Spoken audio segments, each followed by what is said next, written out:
All right, the Atlanta Falcons make a last-minute change to the roster. If you're new to the channel, we are Detroit Lions fans, but we have this channel talking about teams that are just under the radar, don't get the love, and the Atlanta Falcons are definitely in that category right now. People have just kind of written them off, forgotten about them. Hot start, look good, Kirk Cousins, and now it's like, what is this? But if you look at the schedule, you look at the playoff scenarios, the Atlanta Falcons are in a great spot. They're in a great spot. And let me know in the comments, for you, is it Kirk Cousins or Michael Penix Jr.? Right now, who would you have starting for the Atlanta Falcons? I see both sides. On one hand, it's like, man, the season's not over. Let's just keep on the plan.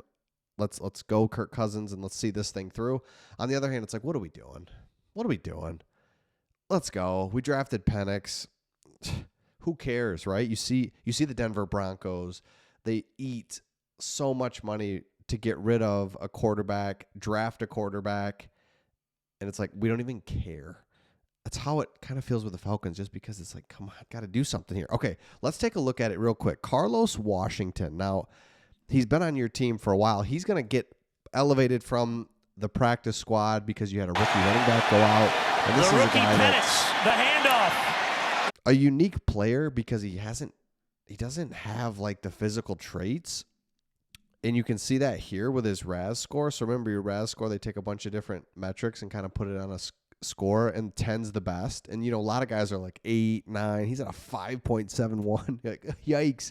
But this is, I think, a great opportunity for the Atlanta Falcons.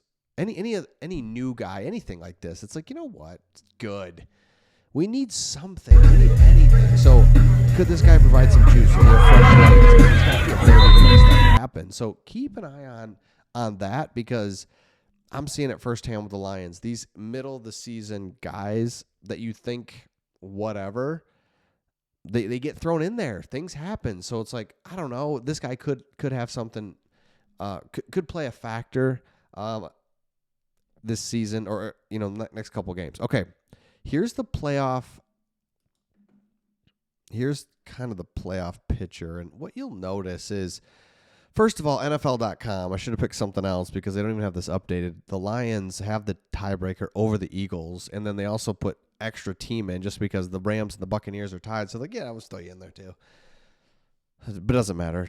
I just want to show you visually. So the Atlanta Falcons 6-7. Now some games have completed the Sunday slate, waiting for the Falcons Monday night game. But you can see they are a couple games out. And you've got the Rams, Buccaneers. Rams are playing the Cardinals. You've got them playing. You've got an opportunity against the Buccaneers. Let me look at that one more time. No, you don't play the Buccaneers.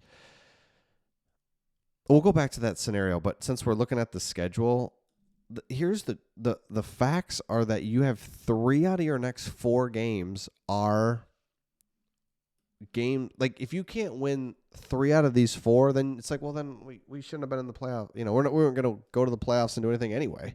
So we don't deserve to be in. If we can't win these 3 out of these 4, that's what playoff teams do. They make it happen. That's what you gotta have. So at 6-7, you win the next 2 or 3 out of the next 4. You're 9-8, and it's like, all right, see if we get in. I mean, that's just where it is right now. But you got to win 3 out of 4. But look at Vegas. I mean, it couldn't be worse. This team couldn't be. They're the worst team we've ever seen. I mean, I'm getting dramatic and like going hard here, but it's like, are they not? They didn't have a quarterback to begin with. Then he gets injured. Then he gets. It's like, who? I don't even know your quarterback. Their very best player is out. No one's playing hard. They don't want to be there. Their season was over 5 weeks ago. Most teams like Atlanta's like, we got a chance here. I don't know. Jeez, just season over 5 weeks ago. So again, you go back here. If the Falcons finish with 9 wins, would they have the tiebreaker against the Cardinals if the Cardinals go 2-2? The Rams win 1 more. The Rams are so hot and cold, you don't know what to think with them. Buccaneers, Seattle. I mean, so it's like, it's a long shot, but it's not completely dead. Now, speaking of that, and we keep talking about it, if you do lose you can't lose this next game. There's no way. But if you did, then it's like, all right, Michael Penix Jr., where you at? Right? But, man, come on. So here's 3 players that the Atlanta Falcons are like, all right, got to have you. If we're going to win 3 out of 4, and ultimately if we win 4 out of 4, they're in the playoffs. Like, seriously. They would be in the playoffs if they win all 4. Because other teams are playing each other, knocking each other off. So Kirk Cousins just has to, play better. He makes some of the worst interceptions at the worst time, or just worst incompletions, gets sacked. Doesn't it feel like, and I think, Kirk Cousins is in that Jared Goff category where they can't move. So Jared Goff's been outstanding for 2 years. But before that, when things went south and weren't working out, it just looks way worse than like a Josh Allen. Because Josh Allen's going to escape. He moved across a couple guys, then he throws it, and it's incomplete. Or he gets sacked after running around. It's like, oh, man, he tried, man. But Goff and Kirk Cousins, they go down immediately if they get sacked, or their incompletions, their interceptions look worse for some reason. They just, optically, it looks worse. So he's not playing good either. Kirk Cousins, let's go. Kyle Pitts, one of the things, he's always been a hot topic since he was drafted, is like, let's go, baby, Kyle Pitts. He needs to be a security blanket for Kirk Cousins. Just needs to be there, needs to be reliable. Kirk Cousins needs to hit him. Again, Jared Goff, just because they're so similar, Jared Goff hits checkdowns like I've never seen. He can get it downfield, no question. But I've just noticed this year, he's like, all right, he just throws it 3 yards. Guy makes a move, 7-yard gain. It's like, man, I even think he's like, why don't I do that more? So Kyle Pitts needs you there. And then just the defensive line has to come through for the Atlanta Falcons.